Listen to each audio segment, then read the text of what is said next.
Hace años que estoy en grupos de las redes sociales en donde convivimos independentistas con no independentistas y anti-independentistas.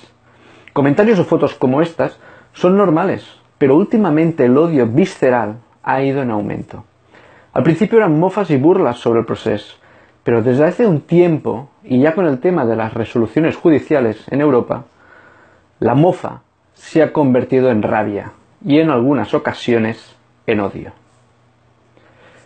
¿Qué es lo que hace que alguien pueda tener esta actitud moral que lleva a ultrajar, humillar, desear lo peor para esa persona, grupo de personas o personas con un pensamiento y una ideología en concreto? En un concepto más global, ¿qué es lo que hace que haya gente que pretenda acabar con una lengua, una población, una raza? Para conseguir esto, lo principal y necesario es una campaña de deshumanización. Y no es un proceso de un día, es una labor de años o siglos. Se trata de conseguir que dentro de tu cabeza ese rival, etnia, grupo, población, no represente más que un ser despreciable, que se merece todo lo que le pasa y más.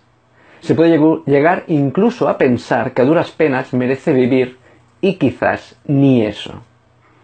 Cuando se llega a esos extremos es cuando aflora la maldad. Y desgraciadamente, todo ser humano tiene esa maldad. Es intrínseca al ser humano, pero no sale si no es provocada. Para conseguirlo hay varias maneras, y todas o casi todas quedan recogidas en la teoría de la propaganda de Joseph Goebbels. La propaganda es lo que se hace para convencer al otro, abrumándolo, no dejándole pensar, para conquistarlo. Goebbels se basaba en 11 principios y estos son vigentes en la actualidad, como veremos a continuación. Principio de simplificación y del enemigo único. Adoptar una única idea, un único símbolo, individualizar al adversario en un único enemigo. Y que éste sea el mal y causante de todas las desgracias que suceden. Fijaros, es en la Segunda República y dice bombardear Barcelona cada 50 años. Enemigo único, los catalanes, y el símbolo de la historia, de España, la patria. Pero esto no es un hecho aislado. Ya en 1887, Meléndez de Pelayo, intelectual español, decía lo siguiente: el catalanismo, aunque es una aberración puramente retórica, contra la cual está el buen sentido y el interés de todos los catalanes que trabajan, debe ser perseguido sin descanso. Por tanto, vemos que la idea de enemigo único viene de lejos. Antes era el catalanismo, ahora es el independentismo. Este quizás es uno de los daños directos, otro de los daños directos que nos ha podido llevar el independentismo a Cataluña. Esa es la causa que conocen todos, por cierto, una causa realmente grave, puesto que el empeño del independentismo catalán fue el que provocó también una de las mayores crisis para la democracia española. Es una muy mala noticia, es una oportunidad perdida que se une a todas las oportunidades que hemos estado perdiendo en los últimos meses y en los últimos años de Cataluña. Cataluña no se puede permitir perder una oportunidad más, que haya empresas que huyan, que haya agencias que no quieran venir, que haya familias rotas, que haya, como hemos visto, bajada de inversiones, bajada de turismo. Este procés ha de acabar. El conflicto abierto en España por la independencia de Cataluña parece complicarse. Cada día hoy, por ejemplo, el rey de España se tuvo que dirigir por sorpresa a la nación. Responsabilizó a las autoridades catalanas de la crisis abierta en el país. El paro subió en enero en casi 64.000 personas tras la campaña de Navidad. Es el peor enero de los últimos 3 años. Mal dato también para la Seguridad Social, que perdió 178.000 afiliados. 6 de cada 10 trabajos destruidos desde septiembre han sido en Cataluña, según el Ministerio de Empleo. Fijaros que dicen, la culpa de todo, los independentistas. Ellos son el causante de todos los males. El segundo principio es el principio del método de contagio. Se trata de reunir diversos adversarios en una sola categoría o individuo. Los adversarios han de constituirse en una suma individualizada. Los independentistas son terribles. Los Jordis, los de la cárcel, la asamblea, los CDR, súmate, todos son iguales, todos son el mismo mal. El tercer principio es el principio de la transposición. Siempre hay que echar la culpa a alguien. Inventa las noticias, culpa a otro. Tenemos un ejemplo claro, el maestro de las Cienfuentes. ¿De quién es culpa? Mía no, es de la universidad, que porque me dio el título, culpa a otro. O por ejemplo, tachar de violentos a la gente del 1 de octubre, cuando el que hace esta acusación posee una policía fuertemente armada y entrenada en técnicas de combate, y no precisamente pacíficas. Cuarto principio, el principio de la exageración y desfiguración. Se trata en convertir cualquier anécdota, por pequeña que sea, en una amenaza grave, gravísima. Los CDRs levantan peajes, los CDRs cortan carreteras, los CDRs son terroristas. Son una amenaza para la sociedad. Es en definitiva tomar la excepcionalidad como si fuera la normalidad.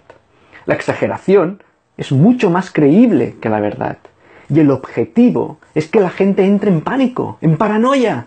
¡Estamos inseguros! ¡Los CDR son los caleborroca! El quinto principio es el de la vulgarización. Toda propaganda debe ser popular, adaptando su nivel al menos inteligentes de los individuos a los que va dirigida. Cuanto más grande sea la masa a convencer, más pequeño ha de ser el esfuerzo mental a realizar. La propaganda no debe ser compleja, sino simple, para que el populacho la asimile con facilidad. Los independentistas quieren romper España. Los catalanes son insolidarios. El estatuto catalán es anticonstitucional. Pensar es peligroso. Hay que idiotizar a la comunidad. Es mucho más fácil manejar a un pueblo idiota. Nos basamos en los titulares, mensajes cortos y precisos, pero sin entrar en los detalles.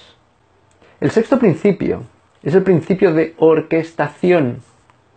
La propaganda debe limitarse a un número pequeño de ideas y repetirlas incansablemente, presentadas una y otra vez desde diferentes perspectivas, pero siempre convergiendo sobre el mismo concepto, sin fisuras ni dudas. De aquí también viene la famosa frase de si una mentira se repite suficientemente, acaba por convertirse en verdad. El Estado de Derecho, la ley, el referéndum romperá España, los independentistas no son demócratas, son unos dictadores. Y quien las cuestione es un enemigo. Por ejemplo, los podemitas, que quieren el derecho a decidir, los podemitas van contra la Constitución, van contra la patria española. Fijaros que en el tema de la malversación, en estos momentos, ha ocurrido una fisura. Montoro ha dicho, no se ha pagado nada con fondos públicos. Y claro, al hacer esto, el principio de orquestación está fallando, cosa que no puede ocurrir si queremos que la propaganda triunfe. El séptimo principio es el principio de renovación. Hay que emitir constantemente informaciones y argumentos nuevos a un ritmo tal que cuando el adversario responda, el público ya está interesado en otra cosa.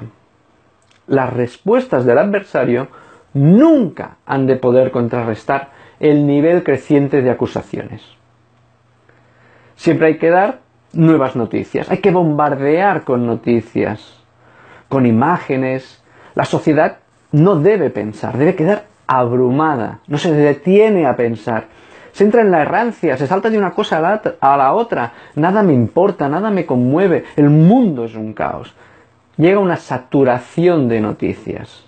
Fijaos que dijeron, si no es rebelión, es sedición. Y los encarcelados, el mayor trapero, pues lo decimos que es organización criminal. Y la Tamara, pues es un terrorista, es una terrorista. Es continuamente bombardear con noticias. Y el octavo principio es el principio de la verosimilitud. Construir argumentos a partir de fuentes diversas, a través de los llamados globos sondas o de informaciones fragmentarias. Es indudable, pero hay que ir erosionando, haciendo diferentes interpretaciones. ¿Para qué? Para que la verdad quede escondida. El 1 de octubre dijeron que si había más policía hubiera sido una masacre. De los 400 delitos ahora son 111. Sobre el tema de la malversación, los informes que no se han entregado al juez Llarena, que la Guardia Civil no se los ha entregado, ¿Por qué? Porque la verdad debe quedar escondida.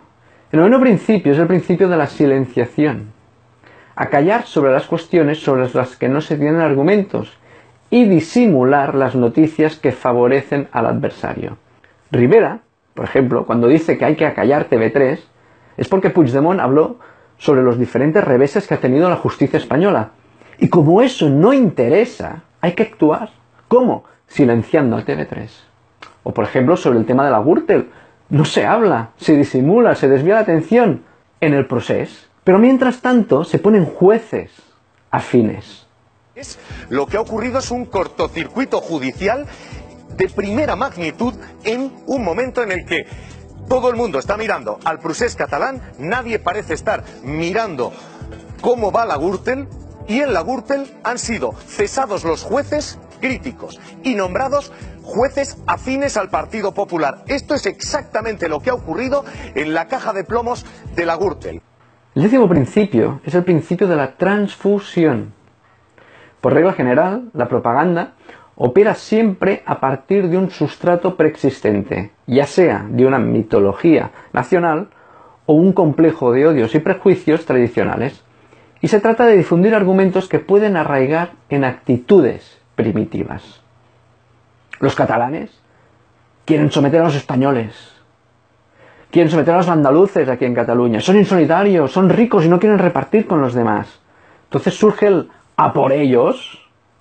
Se trata de difundir argumentos que puedan arraigar en estas actitudes primitivas. El 11º principio es el principio de la unanimidad. Se trata de llegar a convencer a mucha gente que se piensa como todo el mundo, creando una impresión de unanimidad. Puigdemont es un criminal, y los de la cárcel también, y lo que se hizo en Cataluña es un golpe de Estado. Las ideas básicas de la propaganda son interiorizadas tan profundamente que se vuelven indiscutibles. Todos deben pensar así, y si yo lo consigo, lo que consigo es la dominación. Un ejemplo claro también es cuando dicen los que están a favor del 155 son patriotas y los que no son antiespañoles. ¿Lo veis? Seguramente muchos de vosotros pensáis en estos momentos, pero es que esto también es aplicable a vosotros los independentistas, no de la propaganda. Sí, podría ser aplicable, pero hay unos matices importantes. Los independentistas podemos contrastar la información. El hecho de ser bilingües nos permite poder escuchar las dos posiciones, con lo que podemos ser mucho más objetivos. El movimiento independentista no viene de la clase política. Recordad que no fue hasta el 2012 que Artur Mas se sumó al independentismo. Hasta entonces nunca se había apostado claramente. Y fue a partir de esa movilización de más de 1,5 millones de personas que se sumaron los partidos al carro. Por tanto, el movimiento independentista viene de abajo. El gobierno español pretende que le creáis porque su propaganda, la de los políticos, persigue que todo continúe igual, con el mismo sistema, que es su medio de vida. El movimiento independentista pretende una revolución social, en donde se deberá partir de cero. Por tanto, nada está escrito, todo está por escribirse y por hacerse. Y si algún partido intenta hacerse con el control del país, no podrá hacerlo, ya que antes se deberán establecer las normas de juego en donde la ciudadanía de Cataluña tendrá mucho que decir. Analizad por un momento, conociendo ahora estos principios, y lo penséis de una manera objetiva, si realmente no sois la constatación de estos principios. Si odiáis a los catalanes sin conocer a ninguno en persona, si creéis que los independentistas merecen que la policía les pegue, que sus políticos vayan a la cárcel, que son un peligro y una amenaza y hay que acabar con ellos, el a por ellos, ¿no será que sois el resultado de la propaganda?